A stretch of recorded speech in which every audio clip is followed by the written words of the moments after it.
polifenol dalam buah, dan ini adalah protokol yang saya sering berikan sejak tahun 2000, dan ini sudah dipakai meluas, sudah ya orang sudah kenal sampai di Polandia, di Eropa Timur ya, di Austria, di Jerman ya. Kalau di Asia ya Filipina, Vietnam, India, Pakistan. Kalau di Arab, Kuwait dan apa semua. Orang udah tahu. Ini sebab di dunia saya yang merumuskan ini. Sampai waktu itu saya tahun 2005 diundang berbicara di kelompok lawyer-lawyer yang sudah tua, sangat berpalangan dan sangat terkenal di zaman Orde Baru. Mereka rata-rata udah umur waktu ketemu saya udah 60-70 tahun. Dan sudah penyakit degenerasi semua. Kemudian sudah ring jantung banyak, yang lain ada kanker, yang lain apa. Kemudian mengundang saya berbicara, dan saya bicara mengenai pola hidup sehat.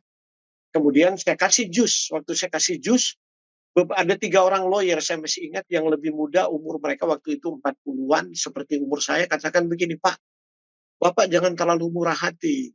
Ini bisa diurus, dipatenkan loh, Pak. Walaupun bahan alami bisa paten formula gitu. Saya bilang, oh ya, begitu ya. Ayo Pak, kita bantu ngurusnya.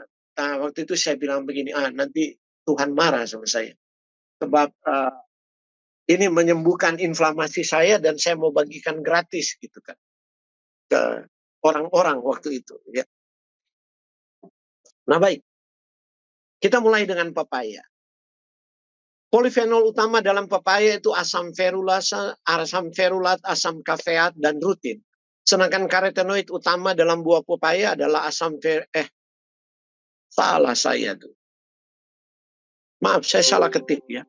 Karotenoid utama dalam pepaya adalah beta karoten, alfa karoten, zeaxanthin, lycopene. Ini saya salah ketik. Ya. Itu dikutip dari Phenolic Carotenoid Profile of Papaya Fruit ya. Nah, oke. Ini dapat mengendalikan nuklir faktor kappa B tadi. Baru kemudian nanas. Buah kedua adalah nanas.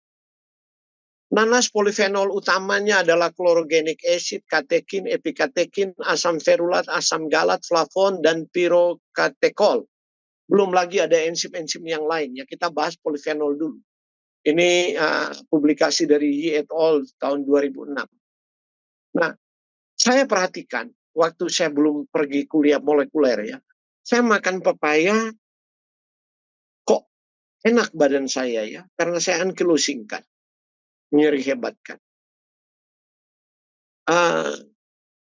Apalagi kalau saya makan nanas asam. Apalagi kalau pepaya dan nanas digabung gitu. Kok rasa ringan, rasa enak. Saya bertanya-tanya. Sebab pada dasar otak saya otak peneliti. Saya tulis gitu. Ada sekolahnya enggak ini? Ada apa di dalam ini? Gitu kan.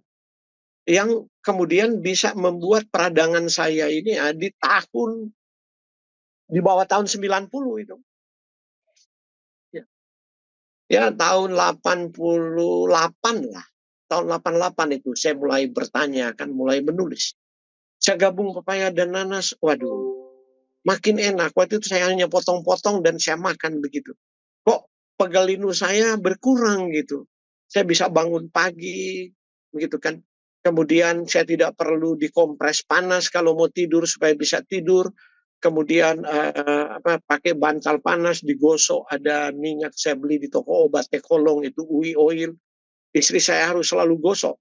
Dan sejak kita menikah itu kerjanya dia itu gosok-gosok itu sampai tangannya alergi itu. Gosok minyak, dan anak saya sampai tahu di masih kecil kerjanya dia itu naik di belakang saya kemudian injak-injak sampai saya merasa enak. Kemudian apel, apalagi kalau saya tambah apel. Dan waktu itu apel Granny Smith itu apel yang sangat murah meriah. Kalau nggak salah saya mulai beli itu 6.000 1 kilo. Granny Smith itu. Nggak ada orang suka beli itu, apel asam sekali. Tapi kalau saya makan apel itu dan saya coba makan apel yang lain, kok ini badan saya jadi lebih enak. Nah, saya mulai tulis lagi. Ada molekul apa yang berbeda di kedua apel ini? Gitu. Nah, polifenol utama dalam apel ada katekin, epikatekin, procyanidin, asam klorogenat, glikosida fluoretin, glikosida quercetin, dan antosianin, golongan cyanidin. Nah, jadi pepaya, nanas, apel, PNA, itu kemudian saya rumus jadi smoothies. Dan smoothies ini udah kemana-mana gitu. Mungkin udah jutaan orang sih di seluruh dunia gitu.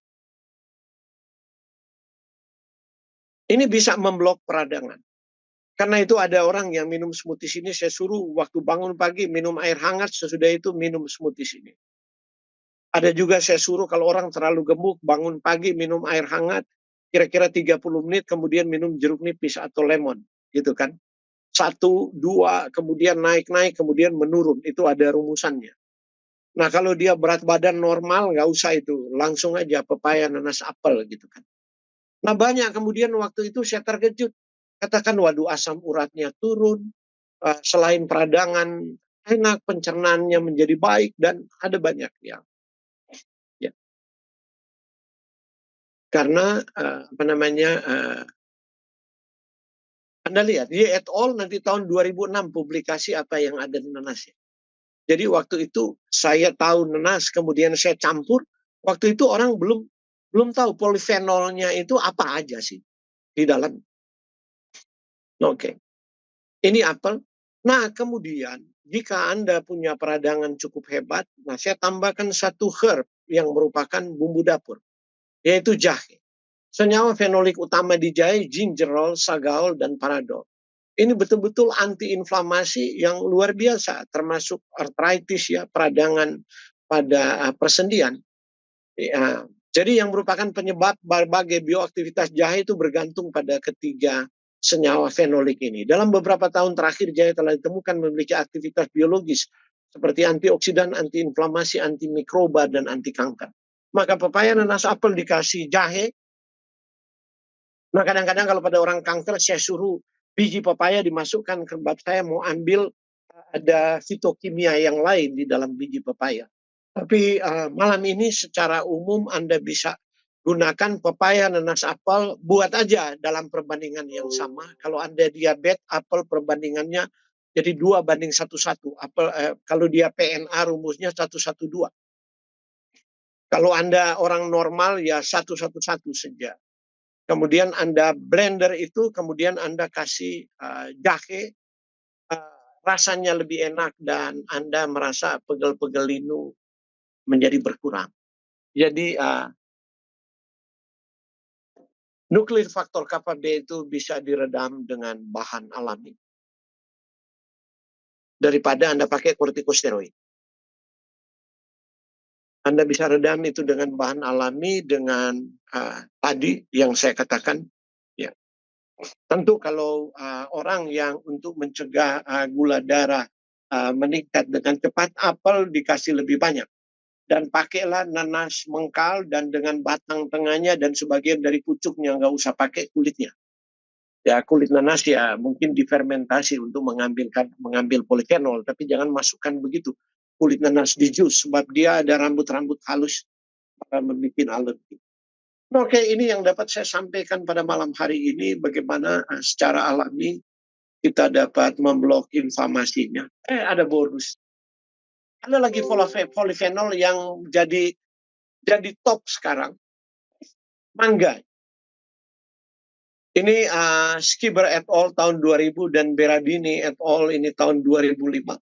Mereka mempublikasikan polifenol utama dalam mangga, kapasitas antioksidan ada manggiferin, katekin, galotanin, quercetin, quercitrin, camphorol, rhamnetin, antosianin, asam benzoat, asam protokatekuat, asam klorogenal, asam elagerik, asam galat, propil, dan metil galat. Wah, ada banyak.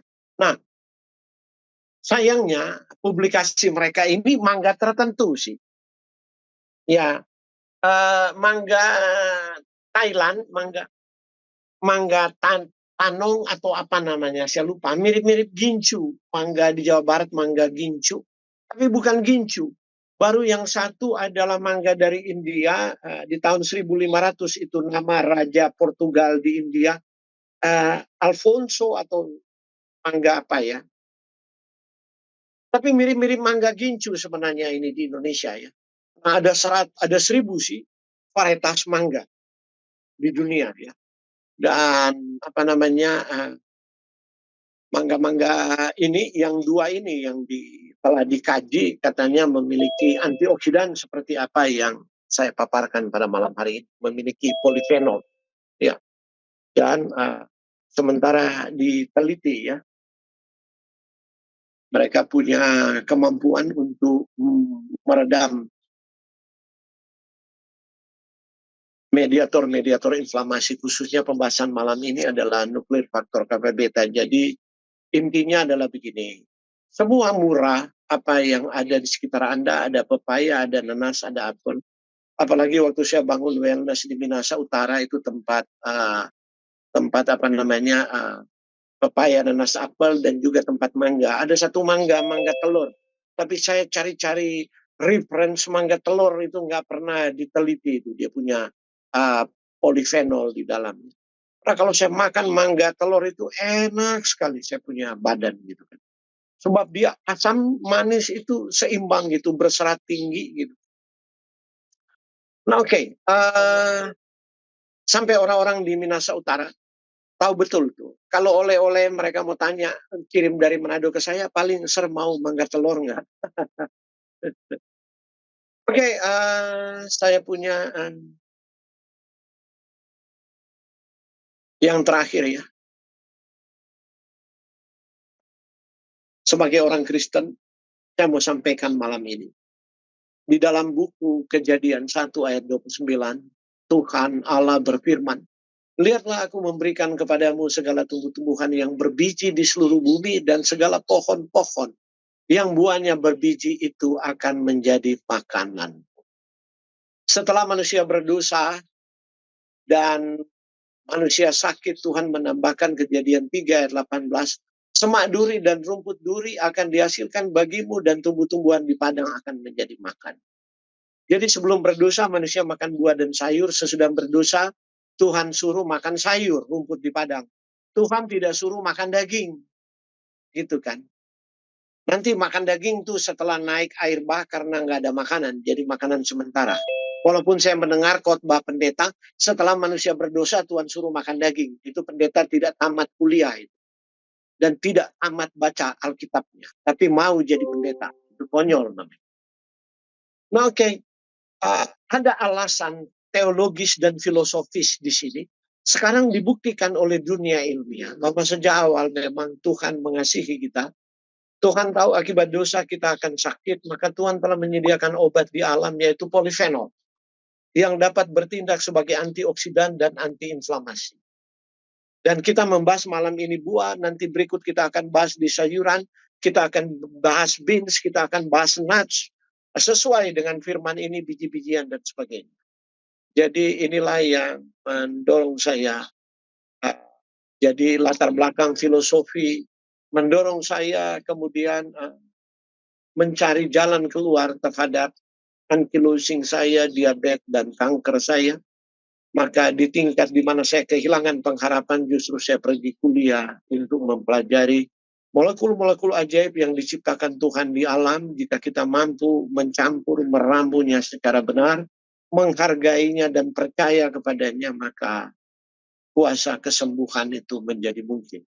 Saya mau beri catatan akhir di sini. Bukan saya against dengan obatnya, tidak. Bukan maksud saya dengan mengatakan ini saya against dengan obat. Obat adalah perjuangan manusia di 200 tahun terakhir ini untuk mengatasi penyakit. Tetapi yang saya mau katakan adalah, marilah kita, saya penganut kedokteran integratif. Ya. Mari kita membuat pendekatan integratif komplementer. Oke, obat Anda minum, change lifestyle Anda, pola makan Anda diatur, bukan sekedar Anda makan buah dan sayur, tapi Anda tahu formula mana yang dapat mendorong sehingga proses kesembuhan itu menjadi mungkin. Baik, saya akhiri di sini. Terima kasih perhatian dari Bapak Ibu. Mungkin ada pertanyaan, saya lihat ini sudah angkat tangan ini. Siapa angkat tangan? Ibu Rosenita, Pendeta Yono, Ibu Gita. kita mulai dengan Ibu Rosenita. Ini murid yang paling suka bertanya ini. Saya terima kasih. Ibu Rosen silakan, Ibu Rosenita. Silakan Bu. Saya sering bertanya, saya mohon maaf Pak Fred. Oh, nggak apa-apa. Saya suka. Murid yang saya suka adalah murid yang suka bertanya. Saya cuman Sebab bertanya merangsang saya untuk berpikir. Saya cuman menyimpulkan dari kondisi tubuh saya yang saya amami HER2 ya. Saya kan kolesterol sudah lama, mungkin sudah puluhan tahun barangkali hiperkolesterolnya. Nah, di sini saya mendapat kesimpulan bahwa nuklil faktor dan KHB itu terdapat pada kolesterol ya, Sar ya. Jadi ya begitu, kolesterol mengaktifkan itu. Iya. Kolesterol berlebihan, ingat. Kolesterol Iya. itu tubuh perlu, karena itu per detik hati kita membuat 50 kuintil. Ya. Tapi hati yang bikin. Nah, kalau kolesterol kita tambah dari luar ya, dia mengaktifkan nuklis faktor KHB. Ya, tapi kan bisa kita hambat dengan ini, dengan konsumsi asam lemak tak jenuh, kemudian metabolit mirip hormon bioaktif dari vitamin A, asam retinoid dan vitamin D, gitu ya, Sar ya? Iya. Ya. Nah, berarti kan kemarin waktu Sar Zoom kemarin saya mau tanya tentang vitamin A. Zoom tentang kosmetika hiperpigmentasi, Ibu bertanya tentang retinoid kan? Iya. Vitamin A kan? Iya. Saya sarankan begini. Karena mereka bekerja sebagai tim bola kaki, ya Ibu mau konsumsi itu boleh. Itu 6 bulan kan? 100.000 unit kan? Oke. Tapi jangan lupa jusnya tetap minum. Di jus itu kan ada wortel, provitamin, ada karotenoid kan? Ya, itu akan bekerja bersama-sama. Ibu juga kan saya sarankan suplementasi vitamin D kan? D3 kan? Ya oke. Ya. Enggak, saya cuma ini aja, karena sejak 2017 saya enggak konsumsi vitamin A dosis tinggi itu.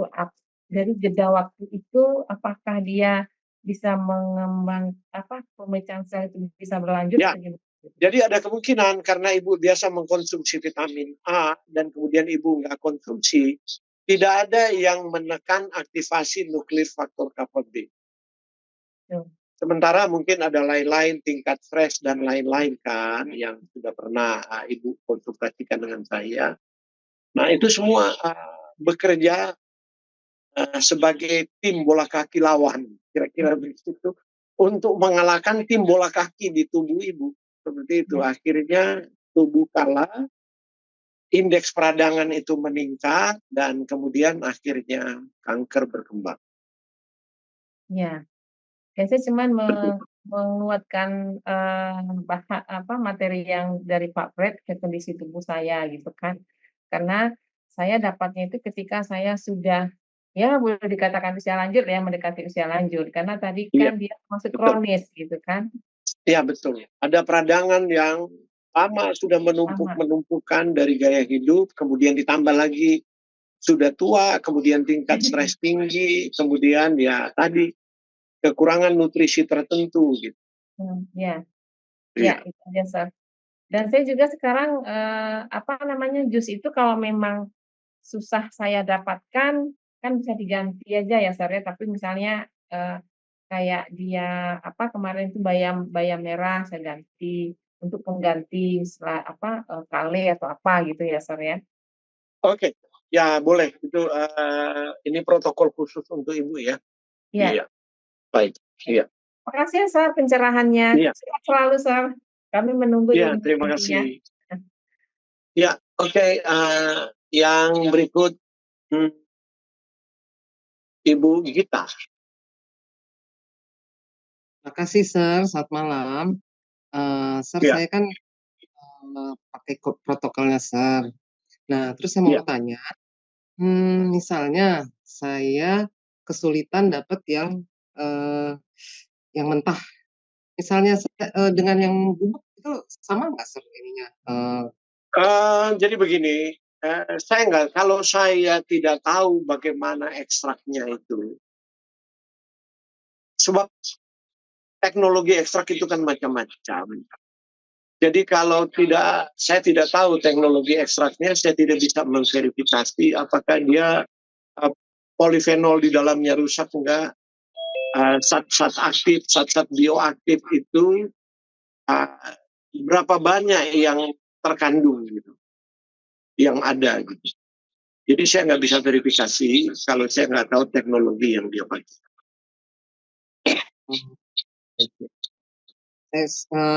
Terkadang kan ini kalau misalnya agak kesulitan gitu, saya mau coba pakai itu gitu. Kalau misalnya Ya, kalau ibu kesulitan dan ibu mau pakai ya silakan ibu pakai, tapi itu pilihan keputusan yang ibu buat ya, bukan saran saya. Jadi selalu saya mengatakan kalau bisa dapatkan secara alamiah, tapi kalau tidak kita bisa menggunakan ekstrak. Tapi teknologi ekstrak itu saya perlu tahu sehingga apa aja yang tertinggal di waktu dia diekstrak, dan zat-zat bioaktif itu kan punya kemanfaatan seperti itu.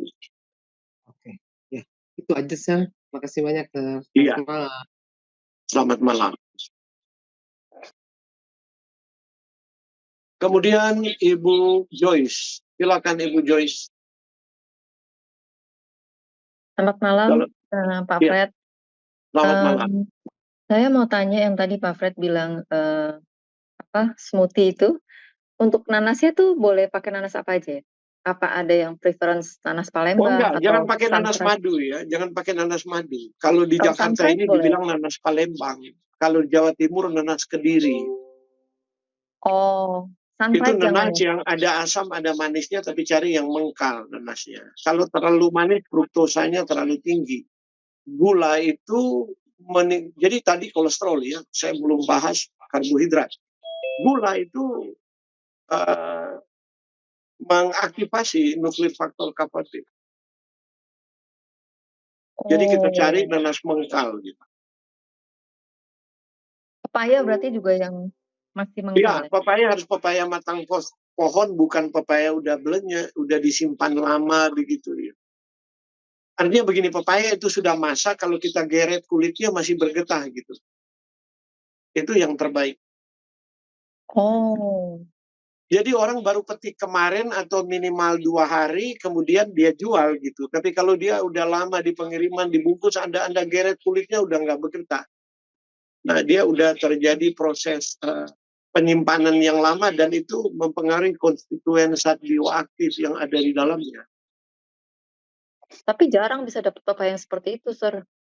Kecuali Ya, punya apa pohonnya aja yang sendiri. ada di pasar ya, kalau jarang didapatkan ya, nanti kalau dapat ya beli yang bisa dapat begitu.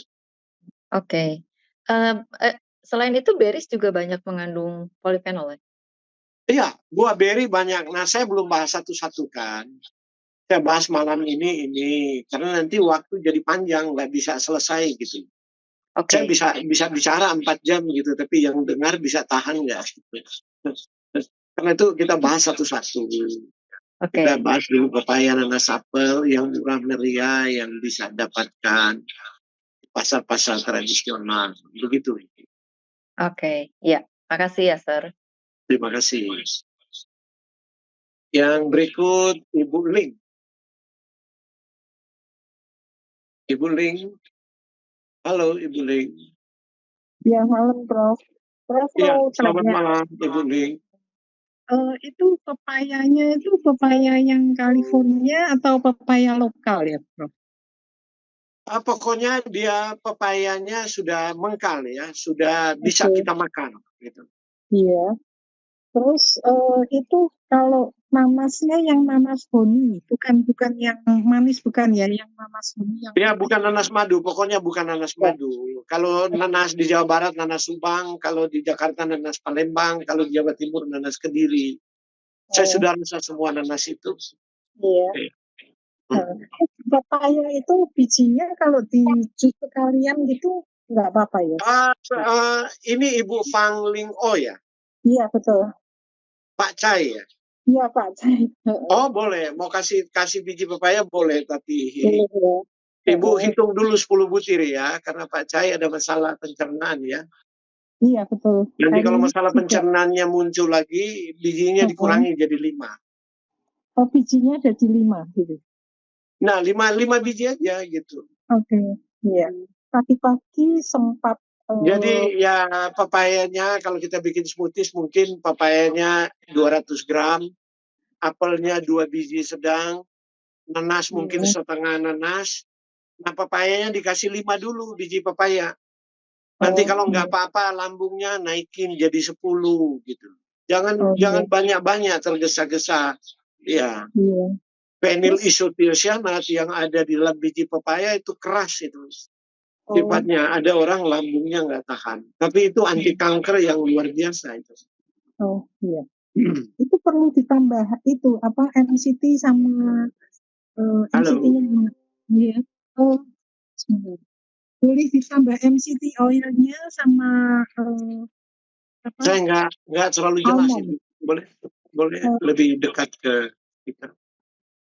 Apa bisa ditambah MCT oilnya sama almond? Oh, jangan tambah di pepaya, nanas, apel. Tambahannya bukan itu. Saya sebenarnya bahas bertahap, nanti bahas. Nah, ini kan sudah jadi ruang konsultasi. Sebenarnya jadi begini. Untuk Pak Cai hanya bisa ditambahkan di pepaya, nanas, apel itu tambahkan flaxseed. Oh, flaxseed, ya. Bisa tambah flaxseed, bubuk flaxseed ya. Iya. Tambah aja bubuk flaxseed 2 sendok gitu. Iya. Terima kasih, Prof. Iya, terima kasih. Baik. Yang berikut adalah OP. OP ini siapa ini OP? Silakan, Bapak atau Ibu. Ya, terima kasih, Sir. Pertanyaan saya. Pertanyaan saya tadi kan Sir bilang kalau yang menghambat alfa beta itu vitamin E dan polifenol. Pertanyaan saya, kalau misalnya kita beli vitamin E sintetis yang di apotek itu, Sir, apakah aman? Kalau cari vitamin E, carilah yang derivasi alami ya. D alfa, D beta, D gamma, tocopherol plus tocotrienol. Walaupun yang paling aktif itu adalah alfa tocopherol, D ya, bukan DL. Kalau DL itu sintetik. Jadi kita belajar sedikit vitamin E ya. Kalau dia ada D, L, itu sintetik. Itu tidak pernah dibuat Tuhan di alam. Jadi cari D alfa, D beta, D gamma, tocotrienol. Itu semua vitamin E yang alami. Kalau yang tocotrienol itu, Sir, apakah memang betul katanya lebih kuat daripada yang tocopherol, Sir? Dan katanya tocotrienol itu banyak di garis merah ya? Itu bekerja seperti pasukan bola kaki, tim bola kaki gitu. Jadi dia bekerja bersama-sama gitu, daripada saat aktifnya dipisahkan. Walaupun ada banyak riset alfa tocopherol yang lebih aktif, tetapi derivasi tocopherol yang lain itu bekerja sebenarnya untuk saling mendukung. Jadi lebih baik saya lebih sarankan beli yang biasa suplemen kalau dijual food state itu alfa tocopherolnya misalnya dia kira-kira 70%, yang 30% itu campuran beta, gamma, dan tocotrienol. Iya, Sir. Oke. Itu tentang vitamin E ya. Sebenarnya saya nggak lagi bahas vitamin sekarang, tapi karena sudah ditanyakan. Yang berikut yang pakai nama panelis. Halo. Yang pakai nama panelis itu, silakan. Ibu apa Bapak ya? Halo.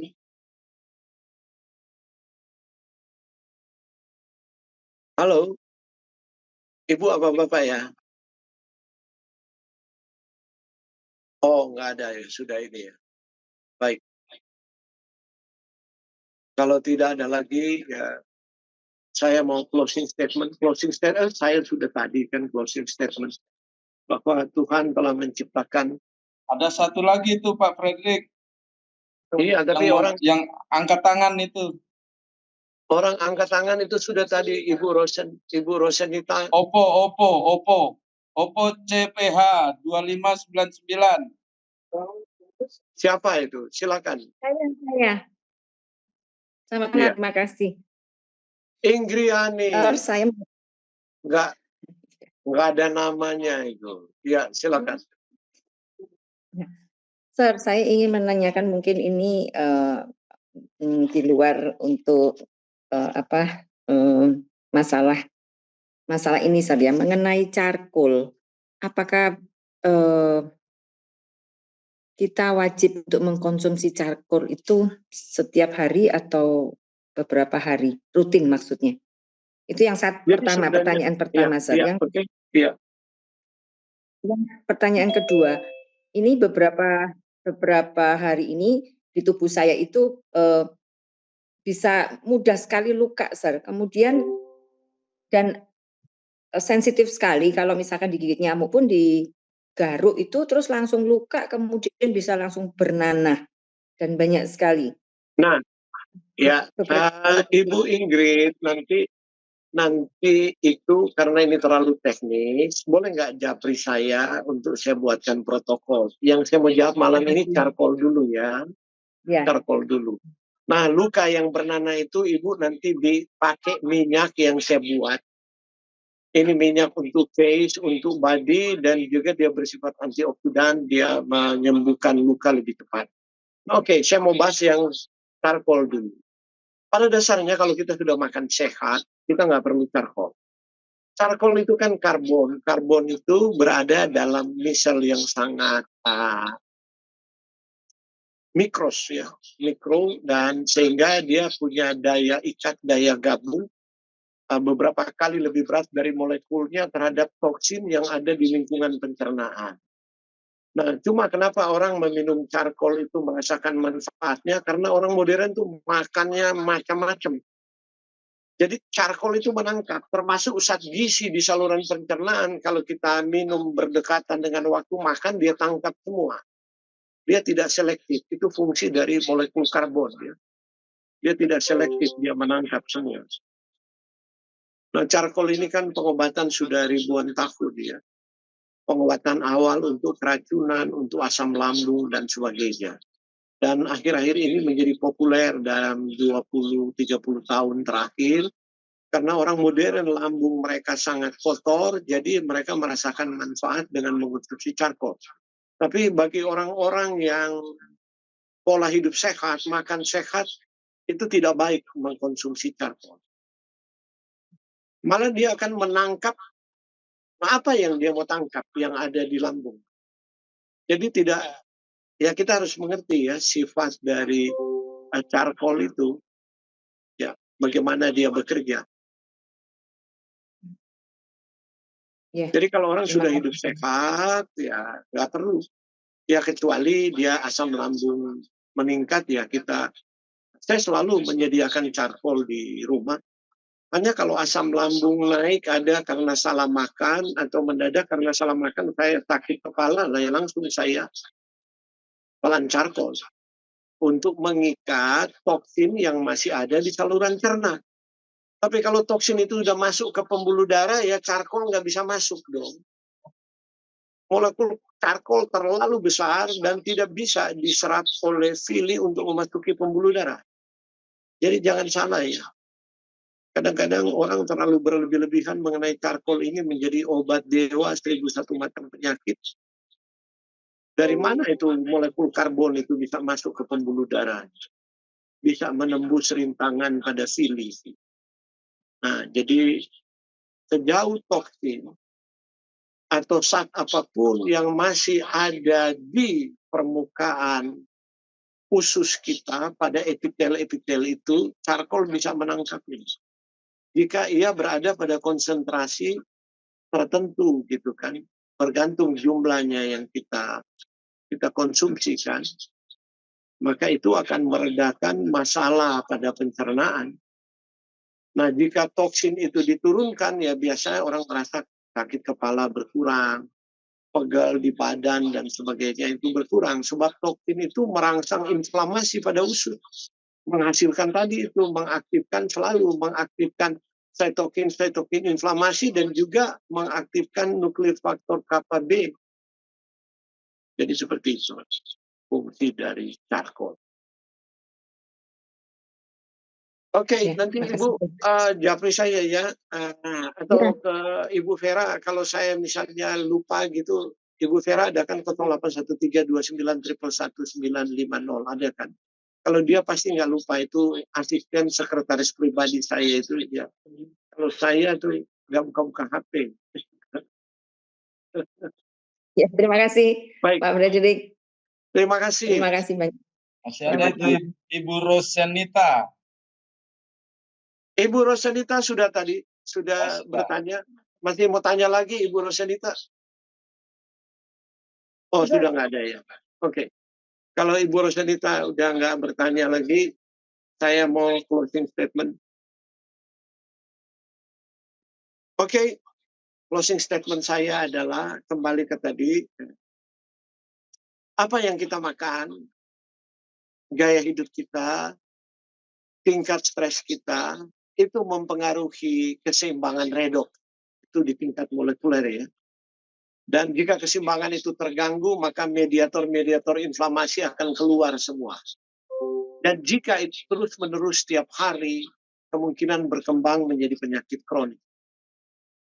Dan untuk menghindari itu, Tuhan telah menyediakan di alam, baik buah, sayuran, biji-bijian, kacang-kacang, polong-polongan, semua itu dapat meredakan, membantu keseimbangan redox itu sehingga meredakan ya, aktivasi dari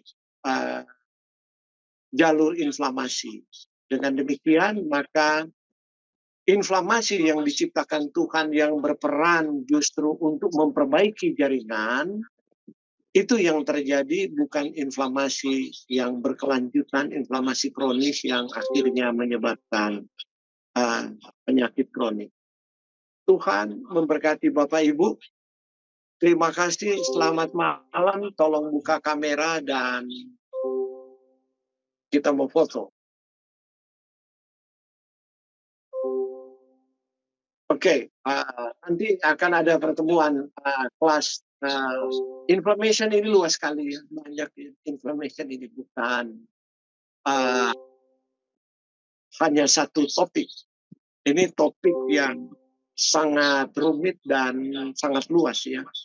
Kita akan membahasnya secara perlahan-lahan. Ya. Oke, baik. Tapi khusus